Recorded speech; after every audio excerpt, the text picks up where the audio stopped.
चलो देखो, 5वां क्वेश्चन दिया है। आप जानते हैं कि 1/7 बराबर 0.14287 है। तो वास्तव में लंबा भाग दिए बिना, मतलब भाग लंबा नहीं होना चाहिए, ठीक है। क्या यह बता सकते हैं कि 2/7, 3/7 और 4/7 और 5/7 और 6/7 के दशमलव प्रसार क्या है? यदि हाँ तो कैसे है, ठीक है। तो हम लोग कैसे जानेंगे कि देखेंगे 1/7 बराबर दिया है कितना? 1/7 बराबर दिया है 0.142857। 1/7 बराबर कितना दे दिया है? 0.142857, यही संख्या दिया है। अब बोला है कि अगर ये वास्तव में, अब इसको क्या करना है, इतना दे दिया है, अब हमको निकालना है 2/7, ठीक है। क्या निकालना है? 2/7। ध्यान देना। तो बोला है कि वास्तव में लंबा भाग दिए बिना, यानी कि बिना लंबा भाग दिए बिना आप 2/7 का वैसे निकाल सकते हैं क्या, ठीक है। अगर यह बता सकते हैं तो इतना का दशमलव प्रसार कीजिए, ठीक है। तब देखो, अगर हम यहाँ माने तो कोई संख्या नहीं दिया है, मतलब 1/7 है, तो 1/7 का उतना दे दिया है। तो हमको 2/7 करने के लिए अगर 1/7 में अगर हम 2 से गुणा कर रहे हैं, समझना, किससे? 2 से गुणा कर रहे हैं, तो नीचे कोई संख्या नहीं, तो मान लेंगे 1, तो ऊपर कितना आ जाएगा? 2 हो जाएगा और नीचे 7 हो जाएगा, होगा। तो वही 2/7 आया। हम किससे गुणा किए हैं? 2 से।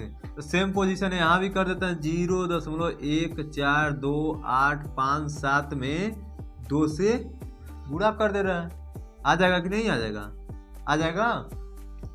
तो देखो, गुणा करें, बोलो। 2 सते 14 को 4 हासिल, 1, 2 पचे 10, 1, 11 को 1 हासिल, 1 और 2 8 16, 1, 17 को 7 हासिल, 1 और 2 दूना 1, 5 और 2 चौको 8 और 2 एकन्ने 2। अब 0 रहेगा तो 0, यही हम लोग का आंसर हो जाएगा, ठीक। इस तरह 2/7 का हो गया। अब क्या करेंगे? 3/7 का भी निकालेंगे। तो यहाँ बताओ किससे गुणा हुआ है? इसमें किससे गुणा हुआ है? 3 से हुआ ना। अरे यहाँ ना 2 से हुआ था यार। अगर हम लोग 3 से करेंगे तभी तो, यहाँ जब हम लोग 2 से किया था तो 2 ऊपर आया था। अब हम लोग 3 से करेंगे तब ना 3 ऊपर आएगा। तो क्या करेंगे? 0.1428557 में हम लोग किससे करेंगे? 3 से। अगर समझ नहीं आ रहा तो बताओ, हम 3 से गुणा करके दिखा रहे हैं, 3/7 आएगा। अगर देखो यहाँ हम लोग करते हैं क्या, 1/7 में 3 से गुणा करते हैं। किससे? 3 से, ठीक है। तो नीचे कोई संख्या नहीं तो मान लेते हैं 1, ऊपर का ऊपर हो जाएगा तो 3 करने 3, और नीचे का नीचे हो जाएगा नीचे 7। तो हम लोग गुणा किससे किए हैं? 3 से। तो 3 से हम लोग इसमें भी कर ले रहे हैं गुणा। बात समझ आ रहा है? तो 3 से करेंगे। 3 से 21 को 1 हासिल, 2 और 3 पचे 15, 2 17 को 7 हासिल, 1 और 3 8 24 और 24 1 25 को 5 हासिल, 2 और 3 दूना 6 और 2 8 और 3 चौको 12 2 हासिल, 1 और 3 करना 3 1 4 और 0 है तो 0, यही इसका आंसर हो जाएगा, ठीक। फिर 4/7 का आ जाएंगे। किसका? 4/7 का। तब इसमें 4 से गुणा करेंगे तो 0.1428557 में किससे गुणा करेंगे? 4 से। किससे? 4 से, क्योंकि 4 ऊपर है। तो 4 सते 21, 7 चौको 28, 28 को 8 हासिल, 2 और 5 चौको 20, 2 22 को 2 हासिल, 2 और 4 8 32 और 2 34, 34 को 4 हासिल, 3 और 4 दूना 8 3 11, 11 को 1 हासिल, 1 और 4 चौको 16 1 17, 17 को हासिल और 4 एक करने 4 1 5 और 0.0 तो लगाना ही है, यही आंसर हो जाएगा। समझ आ रहा बात ना? बात समझ आ रहा है? अब देखना ये 4/7 था, अब 5/7 होगा, किससे गुणा करेंगे? 5 से, तो 0.142857 में किससे गुणा करेंगे? 5 से। 5 से करेंगे तो गुणा करके देख लेते हैं। 5 सते 35 को 5 हासिल 3 और 5 5 25 और 3 28, 28 को 8 हासिल 2 और 5 बटे 40 और 2 42 को 2 हासिल 4 और 5 दूना 10 और 4 14 को 4 हासिल 1 और 5 चौको 20 और 1 21 को 1 हासिल 2 और 5 इक्यानवे 5 और 2 7 और 0.0 लगाना ही है। बात समझ रहा है? ये 5/7 तक हो गया, हो गया। अब 6/7 का दिखाएं, बोलो 6/7 का दिखाएं कि हो जाएगा? चलो 6/7 का खुद कर लो तुम लोग। क्या करना है कि 0.142 और 857 में किससे गुणा करना पड़ेगा? 6 से। करके यहाँ आंसर देखो, लिखो बताओ। चलो देखो 6वां क्वेश्चन में कहा है निम्नलिखित को P/Q के रूप में करना है। किसके रूप में? P/Q के रूप में व्यक्त करना है। और जहाँ P और Q क्या है? एक पूर्णांक है, मतलब कोई भी संख्या हो सकता है। P और Q कोई पूर्णांक संख्या होता है, मतलब 1 से 100 तक पूर्णांक वाला होगा। अब देखो जैसे दे दिया है 0.6, अब बताए थे जिस पे डैश आता है वो बार बार संख्या आ रही है, मतलब कल बताए थे कि मतलब जिस पे डैश आ गया वो संख्या क्या है? बार बार आती है। तो मतलब जैसे कि इसको मान लेंगे x बराबर 0.66666, मतलब ये आता रहेगा संख्या। इसको मान लेंगे समीकरण नंबर 1। और कल बताए थे कि एक चीज दशमलव के बाद कितनी संख्या है? 1, तो किससे गुणा करेंगे? 10 से, मतलब 1 0 वाला से। किससे? 1 0। और 1 0 किस में आएगा? 10 में। तो दोनों पक्षों में 10 से गुणा करने पर, बात समझ आ रहा है? गुणा करने पर। अब एक चीज समझना, इधर गुणा करेंगे तो x में किससे करेंगे? 10 से, और इधर 10 से करेंगे किस में? 0.666, मतलब डैश डैश। ठीक।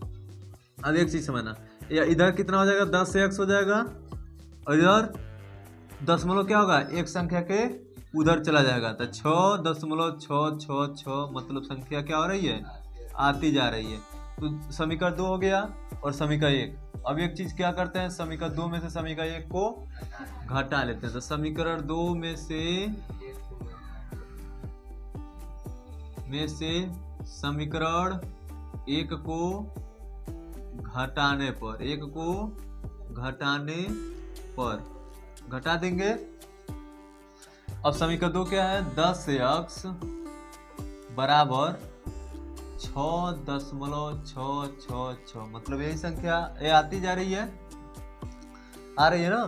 फिर समीकरण 1 क्या है कि x बराबर 0.666, यही है ना, यही है।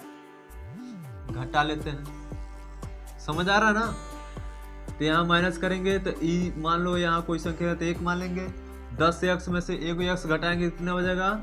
9x बराबर, इधर दशमलव के उधर 6 6 आ रहा है, तो मतलब 6 दोनों में आ रहा है, तो दोनों में से घटाएंगे 0 हो जाएगा। दशमलव के इधर आएंगे तो 6 बच जाएगा, और x बराबर क्या कर देंगे? 6/9। तो इसको 2 तिहाई, इसको 3 तिर्की, तो दोनों 3 वर्त में आ गया, तो x बराबर कितना आ जाएगा? 2/3, यही आंसर हो जाएगा। बात समझ आया? बात समझे हो? अब आ जाओ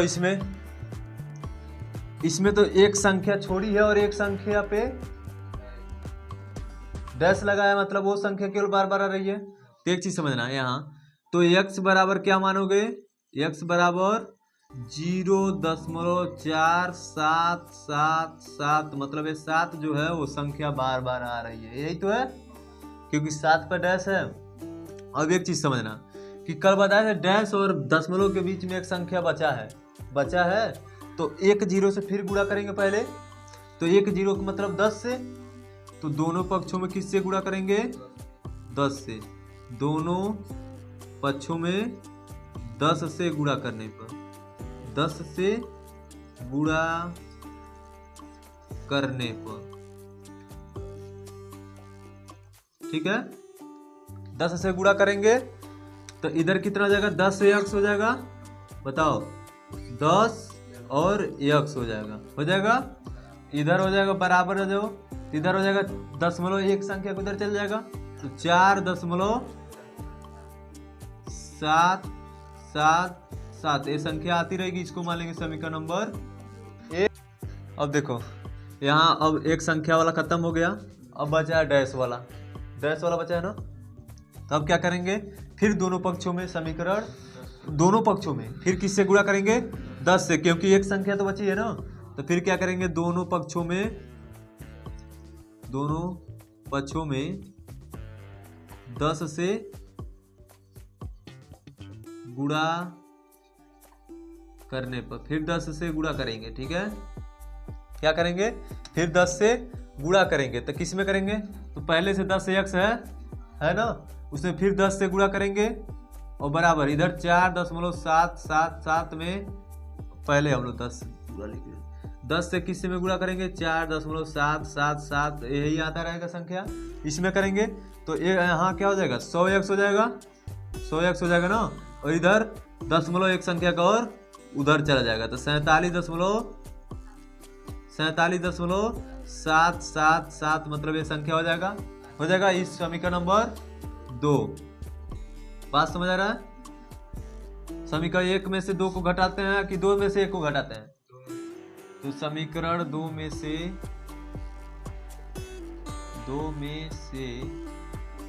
1 को घटाने पर,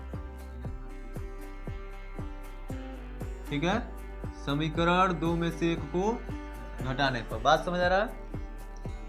तो अब बताओ दूसरा समीकरण क्या है? 100x यही है बराबर 47.777, ठीक, और पहला समीकरण क्या है? 10x बराबर 4.777, मतलब आती रही है संख्या, ठीक। अब इसको क्या करना है? घटाना है ना, तो यहाँ क्या हो जाएगा?